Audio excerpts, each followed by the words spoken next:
What's going on, folks? Welcome to another Maryland Women's Basketball Recap, joined by Raymond Hines and Cardell WG. Wilson Tucker G. Look, top 10 matchup tonight at Xfinity Center out here in College Park, USC. Came to visit. They top Maryland 79-74. They had the Terps their very first loss of the season. Before I even jump into anything, I want to hear what you guys had to think about this game. Obviously, it was highly built.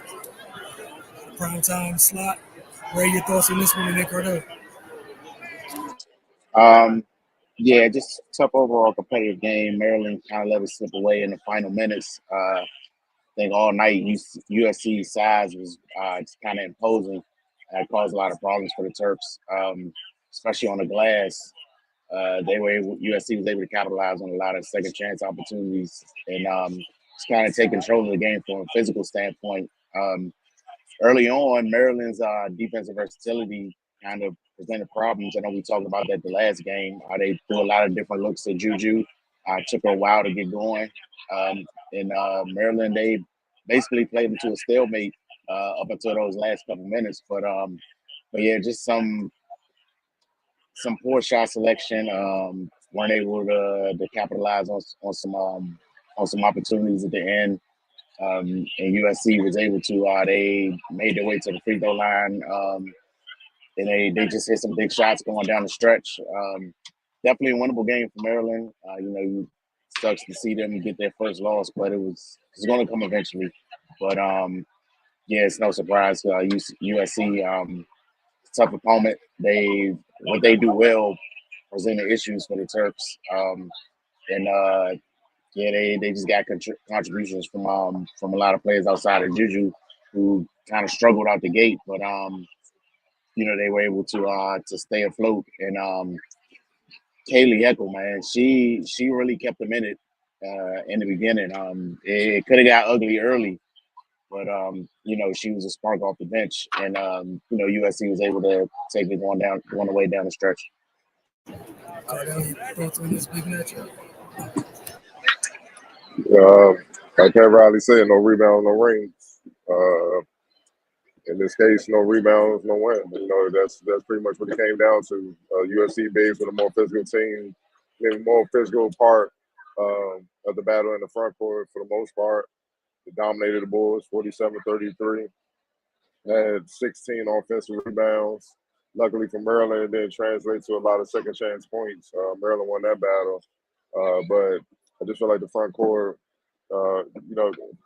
with Kiki and even Marshall, she didn't score a lot, but grabbing 15 rebounds and 4 blocks, she was a defensive monster, and that helped, especially down the stretch. That wears you down, and it helped down the stretch where you saw Maryland. They were getting in the paint, but they were blowing a lot of layups, and they needed every last one of those layups.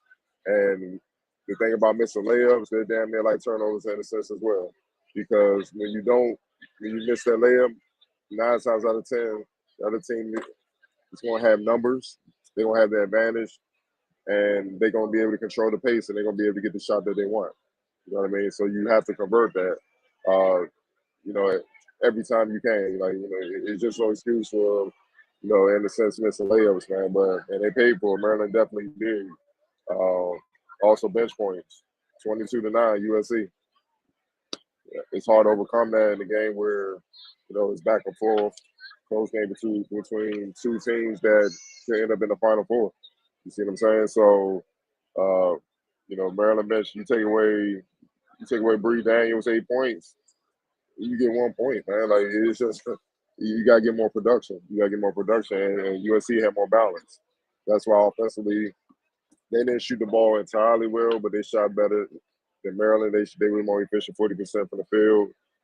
Neither team shot the ball well from 3, but 33% obviously beats 14%. You know what I mean? And then they got to the line 26 times and made 22 of them.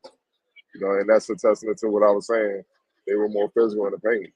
I know it became a free throw game down the stretch, which helped stay calls, but still, you know what I mean? It's just they did the little things that help you win games better than Maryland did down the stretch. And that's just exactly what it comes to. I think for Maryland, honestly, outside of Dolce and Cheyenne, no one really had a good game. I know Schmickel hit some shots, but defensively, she missed a lot. Defensively, she was a step behind. She missed a lot of layups. Outside of that, Bree McDaniel, she was getting it going, but she was in foul trouble. Outside of that, you ain't really get much production, man. And against a team like USC with their size, you got to match their size with physicality. That's the only way. You know, I mean, you can't. You already smaller. You can't just let them bully you. You got to match that physicality. And I think for me, seeing Maryland, it was only a couple of players that kind of matched the USC's physicality overall, and that ended up being the difference in the game. As you guys said, USC's late in the second quarter, early in the third. I think the first thing that popped in my head was just the big slowly starting to take control of the game, even as Maryland got off to that quick start in the second half. But you guys mentioned they were just more contributors overall for USC. We already know, you come to the table, you know Juju's going to make a splash, Kiki's going to make a splash, but you got key contributions. Kennedy Smith, Cardell, you mentioned Ray Marshall, the other big Clarice, just being active in her size helped at times when Kiki was in foul trouble. But really, Ray, you mentioned Kaylee Heckle, big in this one. Her and Kennedy Smith just took turns providing very timely baskets for USC. I think it was late in the third quarter. Maryland carved out like a 6 to 8 point lead. Kennedy Smith went on a little run, almost took away, ate up that deficit by herself. Just getting going, and those are the things where typically Maryland, we talked about this year. They've been able to rely on that balance, being able to come at people in waves. You had Christina, you had Shy. They were able to score in the paint tonight. That was about it. We know Michael likes to get downhill. It's not happening against USC with that size and length. I think she was 6 for 21 tonight. Out of character, but shot selection matters. We talk about it on the other side. Another team we talk about on the men's side of things, but shot selection matters, especially down the stretch. There was a couple times Maryland felt like the game was kind of hanging in the balance. I think it was like 74-74, or I'm sorry, it was 74, but it might have been 70-70. Maryland gets 2 stops, and they got nothing on those 2 possessions. USC comes back, and Kiki scores inside. Back-to-back possessions. And like you guys were both talking about, that's the difference in close games. But you had like that 2 possession stretch. I think Saylor ended up taking an off-balance shot, and I think Shy rushed the shot. But those are the differences in close games. Like you said, we might have got a nice preview of 2 Final Four teams. I know Maryland probably nobody wants to hear that right now, but I think this is the closest game USC's been in since UConn. That's been probably a month or two ago. The last time a close game like that. But for Maryland, they got next to nothing from Allie Kubek, who's been reliable. They get anything from Allie. Christina was the only big that was fine tonight. Every other big on the team side. Taylor, I think, shot 1 for 5 from the floor, but she did hit the glass. They needed points for that, too. They needed something. Just didn't have enough. I want to ask you guys about playing again. I'm gonna go with Kiki. Different. Obviously she closed the game with free throws. I just feel like she was the X factor. The 21 points, 7 rebounds, 2 assists, 1 block shot, but all the other shots she altered. Just being down there. And there was a play down here closer to our basket. I think it was a Smichael. I think she scored a layup, and they made contact, and she kind of gave Irfan a little forearm, and Irfan looked at the ref like, "You ain't see that?" And then she just said, "Okay," and then she proceeded to beast out for the rest of the game. And that was she literally was the difference down the stretch. You know what I mean? Especially with Juju being in foul trouble. Like, look, Maryland keyed in on them. They did. You got to get that onto them. Like 21 points. She had 21 and 9. She didn't shoot the ball well. She had 8 turnovers. It was just, it wasn't characteristic of what we've seen from her. But obviously, Maryland has a lot of top flight wings. What was the difference in the game overall was the front court. And I know Dolce balled, but USC throws multiple bigs at you that you got to deal with in various ways, man. Irreference the most polished, obviously offensively, and rebound. She can do a little bit of everything. Raya is kind of the dirty work big. They got other bigs that can come in and hold it down when they need a rest or if they're in foul trouble or whatnot. But down the stretch, you saw the one with the experience close the game and on both ends. She was the difference. Let me just throw this out there so people can understand what I mean by the physicality. When was the last time you saw Cheyenne Sellers not have a rebound in the game? See what I'm saying? Like that doesn't happen. She averages 4. All right. Cheyenne Sellers got to the line 11 times, 10 of 11. No other Terp even exceeded 5 attempts. That's physicality. That's imposing your will, and USC did it better than that. Right.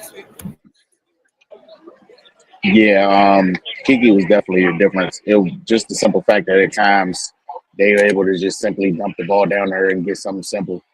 They were able to get out of offensive droughts. I think at one point they went a little more than 2 minutes without scoring, but at that point they were able to settle down and just gave her the ball, let her go to work. And like Cardell pointed out, down the stretch, especially at the end of a game where you're tired and you've been beat on the whole time, it's hard to contend with that. And she was the driving force behind the win. Yeah, I think the key thing to what you guys said is USC was able to get easy baskets because of their size. At times, Maryland just rarely got easy baskets. There was no dumping it down and getting an easy bucket. Even sometimes they scored in the paint, it was off of broken, like really broken plays. Bang, bang, haphazard things happening and things worked out. Outside of some of the straight line drives, like Cardell mentioned, nobody else being able to get the foul line is huge. Um, and USC did a great job of protecting the paint and not putting people on the line. That's hard to do. Cycling through bigs, but they did it, and Kiki was huge. X factor for the night. I'm going with Heckle. She's big off the bench. Like y'all said in the first half, when USC can get anything going offensively, she's the spark. She's the spark. But she also controlled the game down the stretch, man. For a freshman, not the lights didn't get to her at all. 10 points, 4 assists, 3 rebounds, 1 turnover. 25 minutes off the bench, 4 or 5 from the field. If you didn't tell me, if you just came in and watched the game, you know, that same point guard, man, she's good. I don't know why she's not starting, but she's good. You're like, nah, she's a freshman. You're like, what? She's special, man. Especially against the caliber of defenders that Maryland can throw at you on the perimeter. And she wasn't phased at all, man. She was on her weight around, made every read. And honestly, she controlled the game better than Maryland's more experienced guards did down the stretch. She was huge. Right. Yeah, definitely. Spoke on Kaylee Heckle earlier, and yeah, the beginning of the game, she kept USC afloat when they were struggling, and also, we talking about Kennedy Smith's little spurt when Maryland carved out a little lead. I think all 3 of those baskets were off Kaylee Heckle assists. So, and then she was getting the ball immediately, looking up and kicking that thing ahead. And it just jump starting the offense. And that way USC was able to get a couple easy baskets off that as well. So, her contributions off the bench definitely was the X factor. Yeah, wholeheartedly agree. Everything she did, it was just great timing. USC needed every bit of her contributions. Cardell, like you said, she did not play she played like the most poised guard on the floor down the stretch. She was just really solid, and they don't come to Maryland and leave without her having played those 25 minutes. Maryland's guards and they seem to bother a lot of other people. She was fine. She was unbothered the entire evening, and it goes a long way when I don't care who you are, you in an opposing team's building, and one of your you can have a primary ball handler just calmly handle everything. Like they were just in great hands down the stretch. Like clearly the ball needed to go to Kiki. USC got the ball to who it needed to get to every time down the stretch. While Maryland at times sped up, just not together on their possessions. USC was very, very, very intent on what needed to happen, where it needed to go, and went a long way. But up next for Maryland, they're gonna go out to Wisconsin, and then they come back home to host Minnesota. So I'll check back in with you guys then. And for Ray, Cardell, myself, have a good evening.